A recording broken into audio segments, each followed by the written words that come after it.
जय हिंद प्यारे साथियों मैं अजय प्रजापति आप सभी का अपने YouTube channel AP coaching class में हार्दिक स्वागत अभिनंदन करता हूँ।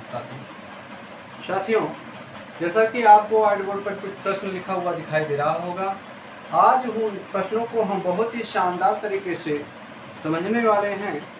तो आइए हम इन प्रश्नों को बहुत ही अच्छे तरीके से समझते हैं। तो पहला प्रश्न लिखा है कि ध्वनि का संचरण संभव है। ध्वनि का संचरण कहाँ पर संभव है? ठीक है, तो ध्वनि का संचरण ठोस, द्रव एवं गैस, ठोस द्रव एवं गैस तीनों माध्यम में ध्वनि का संचरण संभव है। ठीक है, और ध्वनि ठोस माध्यम में किस प्रकार गमन करती है? दूसरा प्रश्न कहता है कि ध्वनि ठोस माध्यम में किस प्रकार गमन करती है? तो ध्वनि ठोस माध्यम में अनुप्रस्थ तरंग के रूप में गमन करती है, अनुप्रस्थ तरंग के रूप में गमन करती है। और ठोस माध्यम में ध्वनि की चाल सबसे ज़्यादा, उसके बाद द्रव माध्यम में होता है ध्वनि की चाल और सबसे कम गैस माध्यम में होता है ध्वनि की चाल। ध्वनि की चाल सबसे ज़्यादा किस माध्यम में होता है? तो ध्वनि की चाल सबसे ज़्यादा ठोस माध्यम में होता है और सबसे कम गैस माध्यम में ध्वनि की चाल होता है। ध्वनि ठोस माध्यम में किस प्रकार गमन करती है? तो ध्वनि ठोस माध्यम में अनुप्रस्थ तरंग के रूप में गमन करती है। और तीसरा प्रश्न कहता है कि हवा में ध्वनि की चाल कितनी होती है? तो हवा में ध्वनि की चाल 332 मीटर प्रति सेकेंड होता है हवा में ध्वनि की चाल। और चौथा प्रश्न कहता है कि जल में ध्वनि की चाल कितनी होती है? तो जल में ध्वनि की चाल 1483 मीटर प्रति सेकेंड होता है। यहीं पर बात करें कि समुद्र जल में ध्वनि की चाल कितनी होती है? तो समुद्र जल में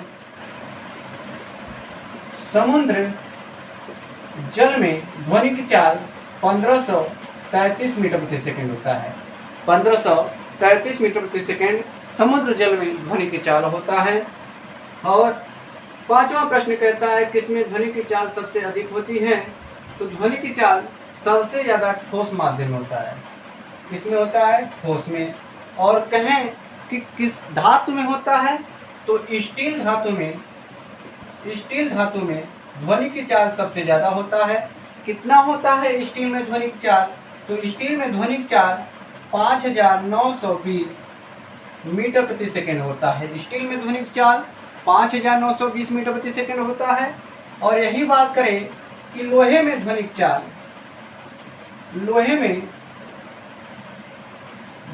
चाल, कितना होता है?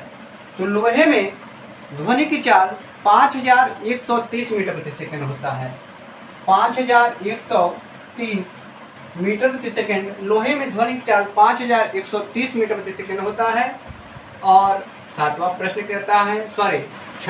कहता है कि ध्वनि की प्रबलता किस पर निर्भर करती है?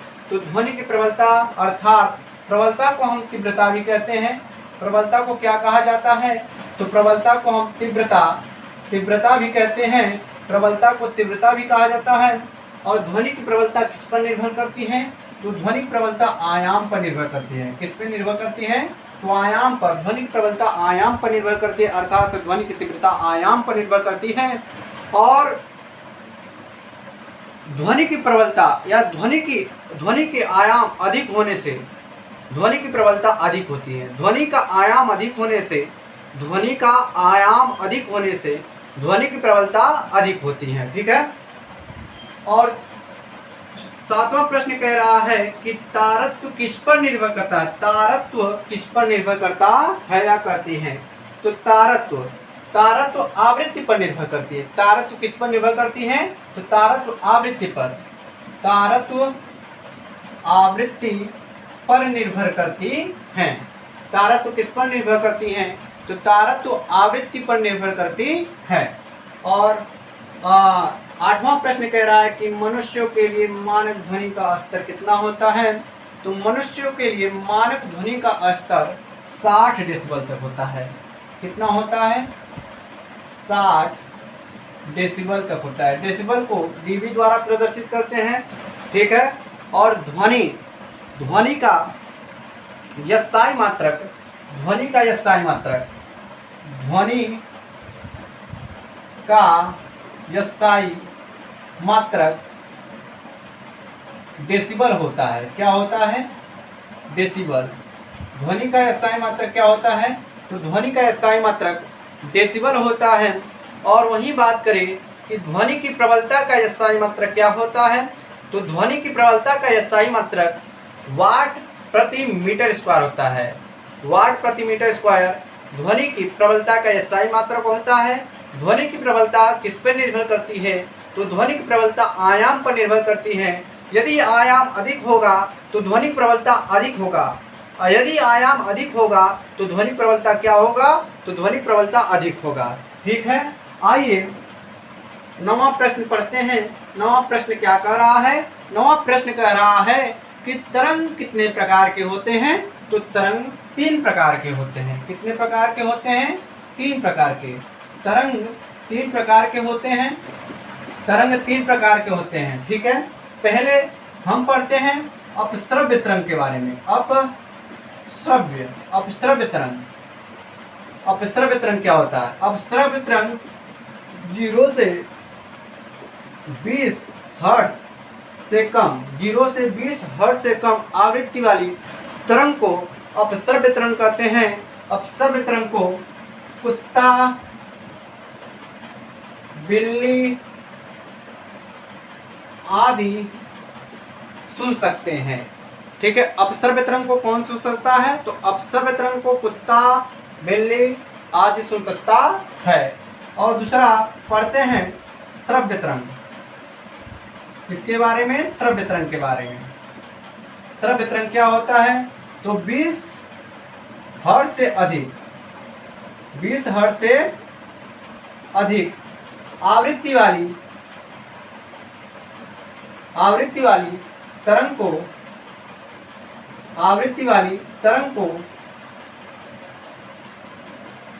अपश्रव्य तरंग कहते हैं। श्रव्य तरंग कहते हैं। श्रव्य तरंग को मनुष्य सुन सकता है या सुनता है? श्रव्य तरंग को मनुष्य सुन सकता है या सुनता है, ठीक है। तीसरा है पराश्रव्य तरंग। पराश्रव्य तरंग क्या होती है? पराश्रव्य तरंग 20,000 हर्ट्ज से अधिक आवृत्ति वाली तरंग को 20,000 हर्ट्ज से आवृत्ति वाली तरंग को पराश्रव्य तरंग कहते हैं। पराश्रव्य तरंग को चमगादड़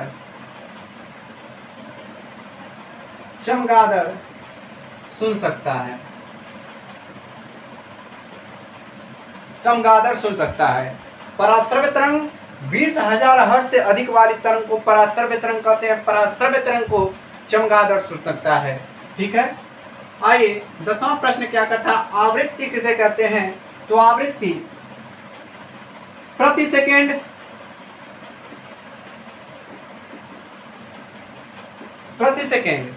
गिनी जा सकने वाली,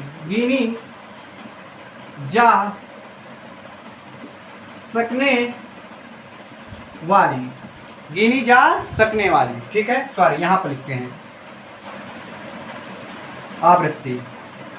आवृत्ति किसे कहते हैं? तो प्रति सेकेंड गिनी जा सकने वाली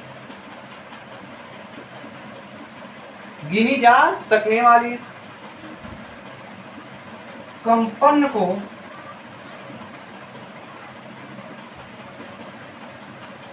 आवृत्ति कहते हैं। प्रति सेकेंड गिनी जा सकने वाली कंपनों की संख्या को यानी 1 सेकेंड में जितना कंपन कर रहा है और उस कंपन को 1 सेकेंड में जितनी बार गिना जा सकता है, उन कंपनों की संख्या को ही हम क्या कहते हैं? आवृत्ति कहते हैं। आवृत्ति का मात्रक क्या होता है? तो आवृत्ति का मात्रक हर्ट्ज होता है। आवृत्ति का मात्रक पूछें तो आवृत्ति का मात्रक हर्ट्ज होता है। क्या होता है? हर्ट्ज होता है। हर्ट्ज होता है, ठीक है। इसे हम HZ द्वारा प्रदर्शित करते हैं हर्ट्ज को, ठीक है। और 11वां प्रश्न कह रहा है कि पराश्रव्य तरंग का उपयोग क्या है? तो पराश्रव्य तरंग का उपयोग है, पराश्रव्य तरंग का उपयोग घड़ी के पार्ट पुर्जों की सफाई करने के लिए, घड़ी के पार्ट पुर्जों की सफाई करने के लिए हम पराश्रव्य तरंग का उपयोग करते हैं। और 12वां प्रश्न कहता है कि ध्वनि के संचरण के लिए किस माध्यम की आवश्यकता होती है? तो ध्वनि के संचरण के लिए किसकी आवश्यकता होती है? तो ध्वनि के संचरण के लिए माध्यम की आवश्यकता होती है। किसकी आवश्यकता होती है? माध्यम की आवश्यकता होती है। और ध्वनि निर्वात में गमन नहीं कर सकता है। और लास्ट प्रश्न है, त्वरण किसे कहते हैं? तो त्वरण वेग परिवर्तन की दर को त्वरण कहते हैं। वेग परिवर्तन की दर को त्वरण कहते हैं। त्वरण बराबर होता है वेग परिवर्तन बटे समयांतराल। यही बात करें त्वरण की मात्रक की, तो यहाँ पर हो जाता है मीटर प्रति सेकंड स्क्वायर त्वरण का मात्रक है। त्वरण कैसा राशि है? तो त्वरण की बात करें, त्वरण सदिश राशि है। कैसी राशि है? सदिश राशि है। सदिश राशि क्या होता है? जिनमें परिमाण और दिशा दोनों होते हैं, वे सदिश राशि कहलाते हैं, ठीक है। और यही बात करें कि त्वरण को हम किससे प्रदर्शित करते हैं? तो त्वरण को इस मान a द्वारा प्रदर्शित किया जाता है। और बात करें कि सदिश राशि में जैसे वेग हो गया, त्वरण हो गया, संवेग हो गया, सब के सब सदिश राशि हैं। वही बात करें वेग क्या होता है? वेग क्या होता है? वेग को अंग्रेजी में हम वेलोसिटी कहते हैं। क्या कहते हैं? वेलोसिटी। वेग को अंग्रेजी में वेलोसिटी कहा जाता है। और वेग को हम v द्वारा प्रदर्शित किया करते हैं। वेलोसिटी वेग क्या होता है? तो विस्थापन तथा समय के अनुपात को ही हम क्या कहते हैं? वेग कहते हैं। वेग बराबर विस्थापन बटे समय होता है या समयांतराल होता है। वेग का मात्रक मीटर प्रति सेकंड होता है। वेग का मात्रक क्या होता है? मीटर प्रति सेकंड होता है। वेग का मात्रक मीटर प्रति सेकंड होता है। और वेग कैसा राशि है? तो वेग भी सदिश राशि है। तो आइए हम इन प्रश्नों को एक बार फिर से रिवाइज करते हैं, ठीक है। देखिए पहला क्या कहता है कि पहला कह रहा है कि ध्वनि का संचरण संभव है। तो ध्वनि का संचरण ठोस, द्रव, गैस तीनों में ध्वनि का संचरण संभव है। लेकिन वहीं पर बात करें कि ध्वनि किस माध्यम में सबसे ज़्यादा होती है, तो ध्वनि सबसे ज़्यादा ठोस माध्यम में होती है, उसके बाद द्रव में होती है, उसके बाद गैस में होती है।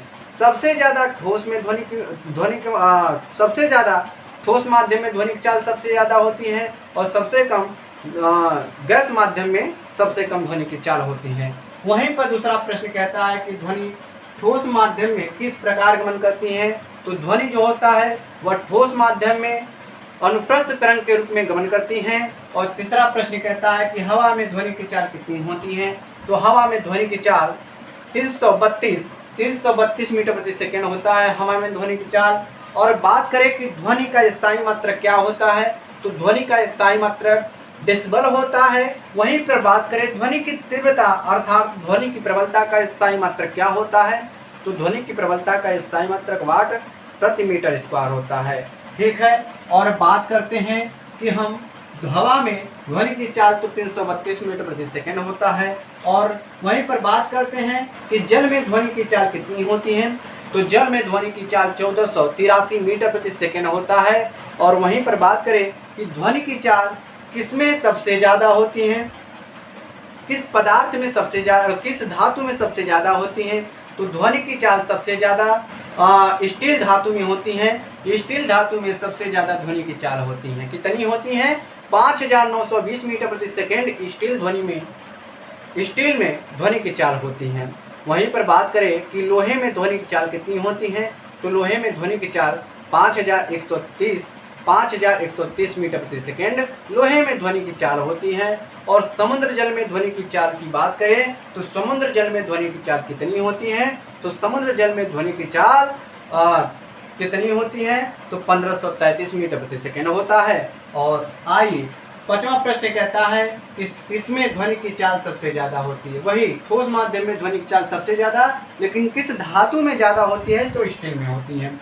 छठवां प्रश्न कह रहा है कि ध्वनि की प्रबलता किस पर निर्भर करती है, तो ध्वनि की प्रबलता अर्थात ध्वनि की तीव्रता आयाम पर निर्भर करती है। यदि आयाम अधिक होता है तो ध्वनि की प्रबलता अधिक, यदि आयाम कम होता है तो ध्वनि की प्रबलता कम होता है। ठीक है, आइए 7वां प्रश्न कहता क्या है कि कह रहा है कि तारत्य किस पर निर्भर करता है, तो तारत्य जो होता है वह आवृत्ति पर निर्भर करता है। आवृत्ति क्या होता है, आवृत्ति क्या होता है, प्रति सेकेंड गिनी जा सकने वाली कंपनों की संख्या को ही हम क्या कहते हैं, आवृत्ति कहते हैं। आवृत्ति का मात्रक क्या होता है, आवृत्ति का स्थायी मात्रक हर्ट्ज होता है।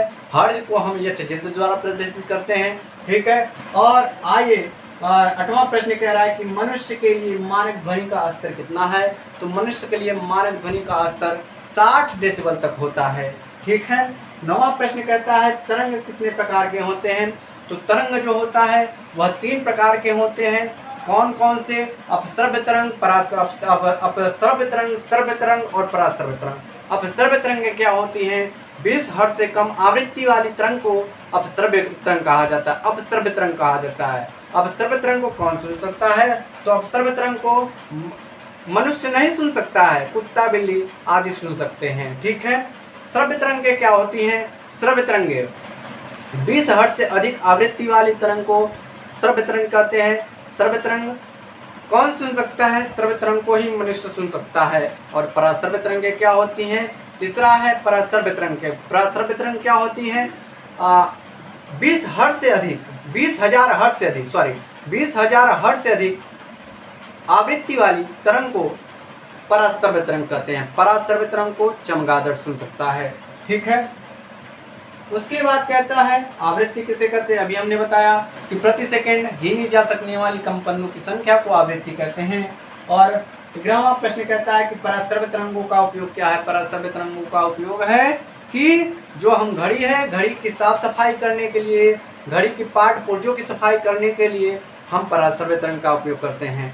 ठीक है, और 12वां प्रश्न कहता है कि ध्वनि के संचरण के लिए किसकी आवश्यकता होती है, तो ध्वनि के संचरण के लिए माध्यम की आवश्यकता होती है। निर्वात में ध्वनि गमन नहीं कर सकता है, जहाँ पर हवा पानी कुछ ना हो वहाँ पर ध्वनि गमन नहीं कर सकता है। जैसे चंद्रमा पर ध्वनि गमन नहीं करता है, उसी प्रकार यहाँ पर ध्वनि के संचरण के लिए किसकी, ध्वनि को चलने के लिए किसकी आवश्यकता पड़ती है, तो माध्यम की आवश्यकता पड़ती है।